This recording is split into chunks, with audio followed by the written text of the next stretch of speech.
اعوذ باللہ من الشیطان اللعین الرجیم بسم اللہ الرحمن الرحیم اللہم صلی علی سیدنا و مولانا محمد النبی الامی وعلی آلہ وصحبہ وبارک وسلم الی یوم الدین۔ پارہ نمبر 13 اور سورہ الرعد۔ آج کا ہمارا سبق آیت نمبر 41 سے ہے۔ آئیے چلتے ہیں تلاوت کلام رحمان کی طرف۔ أَوَلَمْ يَرَوْا أَنَّا نَأْتِي الْأَرْضَ نَنقُصُهَا مِنْ أَطْرَافِهَا وَاللَّهُ يَحْكُمُ لَا مُعَقِّبَ لِحُكْمِهِ وَهُوَ سَرِيعُ الْحِسَابِ وَقَدْ مَكَرَ الَّذِينَ مِنْ قَبْلِهِمْ فَلِلَّهِ الْمَكْرُ جَمِيعًا يَعْلَمُ مَا تَكْسِبُ كُلُّ نَفْسٍ وَسَيَعْلَمُ الْكُفَّارُ لِمَنْ عُقْبَى الدَّارِ وَيَقُولُ الَّذِينَ كَفَرُوا لَسْتَ مُرْسَلًا قُلْ كَفَى بِاللَّهِ شَهِيدًا بَيْنِي وَبَيْنَكُمْ وَمَنْ عِندَهُ عِلْمُ الْكِتَابِ۔ آج کے سبق میں دو رموز اوقاف کی علامات میں سے استعمال ہوئی ہیں، ایک طا اور ایک لام الف لا۔ طا وقف مطلق کی علامت ہے، یہاں ٹھہر جانا بہتر ہے، اور لام الف لا اگر آیت کے درمیان میں ہو تو اس وقت نہیں ٹھہرتے، اور جب آیت کے اوپر ہو، آیت کے نشان کے اوپر، تو پھر وہاں رک جاتے ہیں۔ آئیے چلتے ہیں حصۃ التجوید کی طرف۔ اولم یرو آ، حمزہ کو جوف دہن منہ کے خالی حصے سے ادا کریں گے، آواز کو حلق میں نہیں لے جائیں گے۔ واؤ کی ادائیگی کے وقت ہونٹوں کو گول کیا جائے گا۔ لم میم کی ادائیگی کے وقت ہونٹوں کا خشکی والا حصہ اندر کی طرف موڑا جائے گا، میم کے سکون کو کامل ادا کیا جائے گا۔ اولم یا راؤ، راؤ واو ساکن ما قبل مفتوح، یعنی اس سے پہلے والے حرف کے اوپر زبر ہے، واولین نرمی سے ادا کریں گے، یاراؤ نہیں کریں گے۔ اولم یارو ان، نون مشدد ہے اور نوازب ہوگا، الف خالی زرگت اور اس سے پہلے والے حرف نون کے اوپر زبر ہے، لہٰذا ایک الف کے قائم مقام اس کو لمبا کریں گے، حرف مدہ ہوگا ان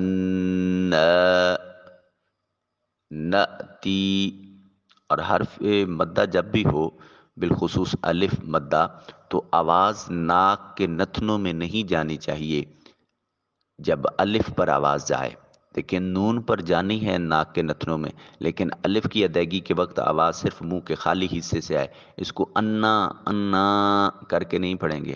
انا انا نأتی، نون کے بعد حمزہ جو ہے الف کی صورت میں لکھا ہوا اس کے اوپر جزم ہے، جب ایسی صورت میں کہیں پر بھی حمزہ لکھا ہوا ہو تو اس کو ہمیشہ جھٹکے سے ادا کرتے ہیں۔ نأتی، اب تی میں دیکھیے یا کے اوپر نیچے کچھ بھی نہیں، تا کے نیچے زیر ہے، اور اس کے بعد العد میں لام ساکن ہے تو تا کو براہ راست لام سے ملائیں گے۔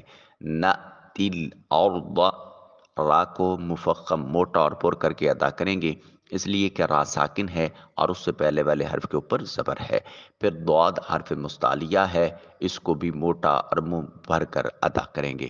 انا نأتی الارض نانقصها، نون ساکن کے بعد قاف حرف اخفا ہے تو نون کو اپنے مخرج میں چھپا کر ادا کریں گے، اس کو نان کو سوہا نہیں پڑھیں گے، نانقصها۔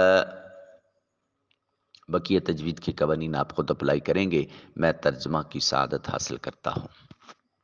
ارشاد فرمایا اولم، کیا وہ نہیں یرو دیکھتے، انا بے شک ہم، ناتی الارض ہم لاتے ہیں زمین کو، ننقصھا کٹاتے جا رہے ہیں، من اطرافہا اس کی اطراف، واللہ اور اللہ تعالی، یحکم وہ حکم فرماتا ہے، لا معقب لحکمہ اور اس کے حکم کو کوئی رد کرنے والا نہیں ہے، وہو سریع الحساب اور وہ بہت جلد حساب لینے والا ہے۔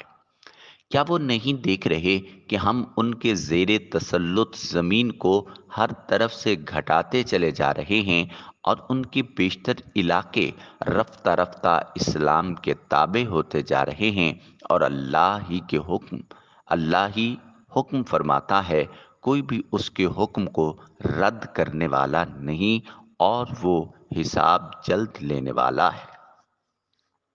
یعنی جن کفار مکہ نے سرکار دو عالم صلی اللہ علیہ وسلم سے نشانیاں دکھانے کا مطالبہ کیا ہے، کیا وہ دیکھتے نہیں کہ ہم ہر طرف سے ان کی آبادیاں کم کرتے آ رہے ہیں اور شرک کی زمین کی وسعت مسلسل کم کر رہے ہیں، اور حضور اقدس صلی اللہ علیہ وسلم کے لیے کفار کے گرد و پیش کی اراضی یکے بعد دیگرے فتح ہوتی چلی جاتی ہے، اور یہ اس بات کی بین دلیل ہے کہ اللہ رب العزت اپنے حبیب مکرم نور مجسم شفیع دو عالم صلی اللہ علیہ وسلم کی مدد فرماتا ہے، اور ان کے لشکر کو فتح مند فرماتا ہے، اور اس کے دین کو غلبہ دیتا ہے۔ اللہ رب العزت کا حکم نافذ ہے، کسی کی مجال نہیں کہ اس میں چوں چراں یا کوئی تبدیلی کر سکے۔ جب وہ اسلام کو غلبہ دینا اور کفر کو پست کرنا چاہے تو کس کی تاب و مجال ہے کہ اس کے حکم میں دخل دے سکے، اور جس کا محاسبہ کرنا چاہے تو اس سے بہت جلد حساب لینے والا ہے۔ اس سے معلوم ہوا کہ اللہ رب العزت کی اطاعت سے منہ موڑنا دنیا میں بربادی لاتا ہے۔ نافرمانوں پر زمین وسعت کے باوجود تنگ ہوتی چلی جاتی ہے۔ مسلمانوں کے لیے بھی بڑی عبرت ہے اس میں۔ کہا کہ جب مسلمان اطاعت و فرما برداری پر مضبوط اور قائم ہوئے تو اللہ نے زمین پر غلبہ اور اقتدار عطا فرمایا، اور جب مسلمان زمین کی وسعتوں پر چھا گئے، اور جب مسلمانوں نے اللہ رب العزت کی اطاعت و فرما برداری سے منہ موڑا تو ان کی آبادیاں بھی ہر طرف سے کم ہونے لگیں، اسلامی سرزمین کی وسعت رفتہ رفتہ کم ہونے لگی۔ کفار نے مسلمانوں کی بے عملی، بے اتفاقی، داخلی انتشار و افتراق سے فائدہ اٹھاتے ہوئے ان کے مفتوحہ علاقے چھین لیے، وہاں بسنے والے مسلمانوں کو دین اسلام چھوڑ دینے پہ مجبور کر دیا۔ جنہوں نے دین اسلام کو چھوڑنے سے انکار کیا تو انہیں طرح طرح کی اذیتیں دے کر شہید کر دیا، اس سرزمین سے نکال دیا۔ افسوس، مسلمان اس روش پر چلتے اور اپنی سابقہ تاریخ سے عبرت پکڑنے کی بجائے اسے دوبارہ دہراتے نظر آ رہے ہیں۔ حضرت عبداللہ بن مبارک رحمۃ اللہ تعالی علیہ فرماتے ہیں، اس امت میں 5 مخصوص لوگوں کی طرف سے فساد آئے گا۔ اللہ اکبر! میں جب یہ بات پڑھتا ہوں تو رونگٹے کھڑے ہو جاتے ہیں۔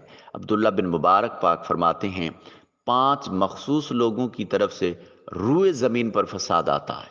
کون سے لوگ؟ ان میں سے پہلے نمبر پر علماء ہے، دوسرے نمبر پر مجاہدین، تیسرے نمبر پر زہاد، چوتھے نمبر پر تجار، 5ویں نمبر پر حکمران۔ علماء انبیاء کے وارث ہیں، زہاد زمین کے ستون ہیں، مجاہدین زمین میں اللہ کے لشکر ہیں، تجار اللہ رب العزت کے امین ہیں، اور حکمران چرواہے ہیں۔ تو جب عالم جو ہے وہ دین کو نیچے اور مال کو اوپر رکھے گا تو پھر وہ جاہل کس کی پیروی کرے گا؟ جاہل نے کس کی پیروی کرنی ہے؟ اور جب زاہد دنیا کی طرف راغب ہوگا تو توبہ کرنے والا کس کی پیروی کرے گا؟ اور جب غازی لالچ میں پڑ جائے گا تو دشمن پر کامیابی کیسے حاصل کرے گا؟ اور جب تاجر خیانت کرنے لگے گا تو امانت کیسے حاصل ہوگی؟ اور جب چرواہے بھیڑیے بن جائیں گے تو چرنے والے کیسے ملیں گے؟ تو یہ سارے کا سارا نظام ہی برباد ہو جائے گا۔ اللہ رب العزت سب کو ہدایت کی توفیق نصیب فرمائے، سب کو ہدایت کا نور نصیب فرمائے۔ آج امت جو حص و بخروں میں بٹ چکی ہے، پروردگار عالم تاجدار کائنات صلی اللہ علیہ وآلہ وسلم کی محبت کے مرکزی نقطے پر امت کو آپس میں اتفاق اور اتحاد نصیب فرمائے۔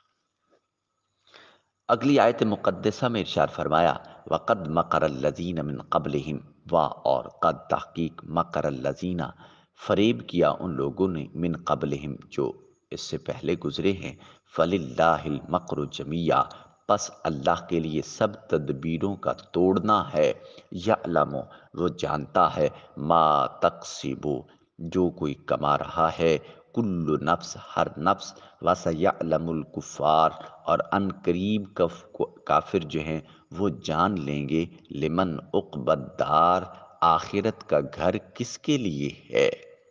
اور بے شک ان لوگوں نے بھی مکر و فریب کیا تھا جو ان سے پہلے ہو گزرے ہیں، سو ان سب تدبیروں کو توڑنا بھی اللہ کے اختیار میں ہے، وہ خوب جانتا ہے جو کچھ ہر شخص کما رہا ہے، اور کفار جلد ہی جان لیں گے کہ آخرت کا گھر کس کے لیے ہے۔ اس آیہ کریمہ میں رسول مکرم صلی اللہ علیہ وسلم کو تسلی دیتے ہوئے اللہ رب العزت نے ارشاد فرمایا، مشرکین مکہ سے پہلے گزری ہوئی امتوں کے کفار اپنے انبیاء کرام علیہم السلام کے ساتھ مقابلہ کر چکے ہیں۔ نمرود نے حضرت ابراہیم علیہ السلام کے ساتھ، فرعون نے حضرت موسیٰ علیہ السلام کے ساتھ، یہودیوں نے حضرت عیسیٰ علیہ السلام کے ساتھ مقابلہ کیا، اور ان مقابلوں میں ہر طرح کی چالیں چلیں، لیکن پھر بھی ناکام و نامراد لوٹے، کیونکہ اصل تدبیر کا مالک پاک پروردگار عالم ہے، پھر اس کی مشیت کے بغیر کسی کی کیا چل سکتی ہے، اور جب حقیقت یہ ہے تو مخلوق کا کیا اندیشہ رکھنا۔ اے محبوب تسلی رکھیے، آخرت کا گھر صرف پرہیزگاروں کے لیے ہے۔ پھر فرمایا وَيَقُولُ الَّذِينَ، اور وہ کافر وہ کہتے ہیں، کافرو جنہوں نے کفر کیا، لست مرسلا، کہ کوئی پیغمبر نہیں ہے آپ۔ قل محبوب فرما دیجئے، کفا باللہ شہیدا، کفا کافی ہے، باللہ اللہ رب العزت، شہیدہ ازروئے گواہ کے، بینی میرے درمیان، و بینکم اور تمہارے درمیان، ومن عندہ علم الکتاب، اور کون ہے جو اس کے پاس علم الکتاب ہے۔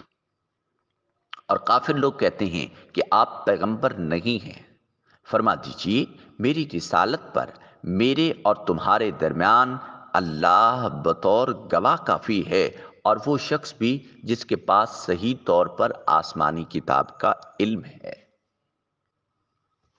جب کفار نے تاجدار کائنات صلی اللہ علیہ وسلم کے اللہ رب العزت کی طرف سے رسول ہونے کا انکار کیا تو اللہ نے ارشاد فرمایا، اے حبیب مکرم صلی اللہ علیہ وسلم، آپ اپنی نبوت کا انکار کرنے والے کافروں سے فرما دیں کہ میرے اور تمہارے درمیان اللہ تعالیٰ گواہ کافی ہے، جس نے میرے ہاتھوں میں غالب کر دینے والے معجزات اور نشانیاں ظاہر فرمائیں، اور ان کے ذریعے میرے نبی ہونے کی شہادت دی، نیز میری نبوت پر ہر اس آدمی کی گواہی کافی ہے جس کے پاس کتاب کا علم ہے، خواہ وہ یہودیوں کے علماء میں سے ہیں، تورات کا جاننے والا ہے، یا عیسائیوں میں سے انجیل کا عالم ہے، وہ نبی مکرم صلی اللہ علیہ وسلم کو اپنی کتابوں میں دیکھ کر جانتا ہے۔ ان علماء میں سے اکثر حضور کی رسالت کی گواہی دیتے ہیں صلی اللہ علیہ وسلم۔ آیت پر غور کریں تو اللہ رب العزت نے علماء کی گواہی اپنے ساتھ بیان فرمائی ہے، اس سے علم کی افضلیت معلوم ہوتی ہے۔ اس کے علاوہ اور آیات بھی ہیں جن میں اللہ رب العزت نے علم کی افضلیت کو بیان کیا ہے، لہٰذا آج کے موجودہ دور میں جیسے حضور شیخ الاسلام پروفیسر ڈاکٹر محمد طاہر القادری مدظ اللہ العالی نے ارشاد فرمایا، آج امت کے تمام مسائل کا حل صرف اور صرف علم کی روشنی میں ہو سکتا ہے، اس کے علاوہ اور امت کو زبوں حالی سے کوئی چیز نہیں نکال سکتی۔ سب سے بہترین چیز علم ہے، اسی علم کے بلبوتے پر اللہ رب العزت نے روز اول سے انسان کو عزت اور تکریم عطا کی ہے۔ چنانچہ آج بھی امت اگر اپنا تعلق علم سے جوڑ لے تو یہ تعلق پختہ ہو جائے گا اور وہ زبوں حالی سے نکل آئے گی۔ چنانچہ قرآن مجید میں ارشاد ہوا، قال الذی عندہ علم من الکتاب، آخر تک اس نے عرض کی جس کے پاس کتاب کا علم تھا کہ میں اسے آپ کی بارگاہ میں آپ کے پلک جھپکنے سے پہلے لے آؤں گا۔ اللہ اکبر۔ اس آیت کریمہ میں بیان ہوا ہے کہ علم کی وجہ سے حضرت آصف بن برخیہ رضی اللہ تعالیٰ عنہ کو اللہ رب العزت نے یہ قدرت عطا کی کہ وہ حضرت سلیمان علیہ السلام کے پلک جھپکنے سے پہلے تخت کو اٹھا کر ان کی آنکھوں کے سامنے لا کر رکھ دیں گے۔ پھر ارشاد فرمایا وقال الذین اوتوا العلم، آخر تک، اور جنہیں علم دیا گیا انہوں نے کہا تمہاری خرابی ہو، اللہ کا ثواب بہتر ہے اس آدمی کے لیے جو ایمان لائے اور اچھے کام کرے، اور جنت انہی کو دی جائے گی جو صبر کرنے والے ہیں۔ اس میں بیان ہوا کہ آخرت کی عظیم قدر علم کے ذریعے معلوم ہوتی ہے۔ حضرت ابو درداء رضی اللہ تعالی عنہ سے روایت ہے، رسول اللہ صلی اللہ علیہ وسلم نے ارشاد فرمایا جو شخص علم کی طلب میں کوئی راستہ چلے گا تو اللہ رب العزت اسے جنت کے راستوں میں سے ایک راستہ چلائے گا، اور بے شک فرشتے طالب علم کی خوشی کے لیے اپنے پروں کو بچھا دیتے ہیں، اور بے شک عالم کے لیے آسمانوں اور زمین کی تمام چیزیں اور پانی کے اندر مچھلیاں مغفرت کی دعا کرتی ہیں، اور یقیناً عالم کی فضیلت عابد کے اوپر ایسی ہے جیسے 14ویں رات کے چاند کی فضیلت تمام ستاروں پر ہے۔ اور یقین رکھو علماء انبیاء کرام علیہم الصلاۃ والسلام کے وارث ہیں، اور ان کی میراث دینار و درہم نہیں بلکہ ان کی میراث تو علم ہی ہے، تو جس نے اسے حاصل کیا اس نے میراث کا بہت بڑا حصہ پا لیا۔ لہٰذا ضروری امر یہ ہے کہ آج امت پھر سے اپنا تعلق علم کے ساتھ قائم کرے۔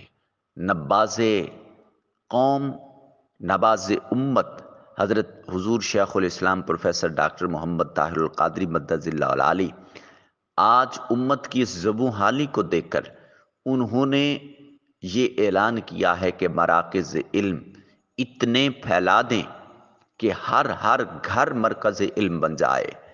بس پھر جب ہر شخص کا تعلق علم کے ساتھ ہوگا، فہم و ادراک کے ساتھ ہوگا، پھر جہالت اور مسائل اپنی موت خود مر جائیں گے، اور جب کسی قوم سے جہالت اور کسی قوم سے بے عملی کا جو فقدان ہے، بے عملی جو ہے وہ ختم ہو جاتی ہے، جس قوم میں علم اور عمل یہ دو چیزیں اکٹھی ہو جائیں وہ قوم کبھی بھی کسی قوم سے شکست نہیں کھاتی۔ لہٰذا آج ہماری زبوں حالی کی دیگر وجوہات میں سے ایک وجہ یہ بھی ہے کہ ہم علم کی مراکز، علم کی مجالس سے دور ہو گئے۔ اللہ رب العزت تاجدار کائنات صلی اللہ علیہ وآلہ وسلم کی نالین کے توسل و تصدق سے پھر علمی مجالس اور علمی مجالس میں بیٹھنے، سننے، سمجھنے، عمل کرنے، دوسروں تک پہنچانے کی توفیق نصیب فرمائے۔ اللہ رب العزت قرآن کے نور سے سینوں کو منور فرمائے۔ اللہ رب العزت قلوب و اذہان کو آقا کریم علیہ الصلاۃ والتسلیم کے عشق سے منور فرمائے۔ مولا کریم ہمارا سونا جاگنا، اٹھنا بیٹھنا، چلنا پھرنا سبھی آقا کریم علیہ السلام کی سنت اور سیرت پر مبنی بنا دیں۔ آقا کریم علیہ الصلاۃ والتسلیم کی سنت کو اپنا اوڑھنا بچھونا بنانے کی توفیق نصیب فرمائے۔ اللہ کریم آپ کو اپنی حفظ و امان میں رکھے۔ آپ معاشرے کے بہترین افراد میں سے ہیں، اللہ رب العزت کے چنیدہ ہیں۔ اللہ پاک آپ کو سلامت رکھے، خوش رہیں، آباد رہیں، خوشیاں آپ کا مقدر ہوں، غم کبھی آپ کے پاس تک نہ آئیں۔ اللہ کریم امت مصطفیہ کی خیر فرمائے، آمین ثم آمین۔ والسلام علیکم ورحمۃ اللہ تعالی وبرکاتہ۔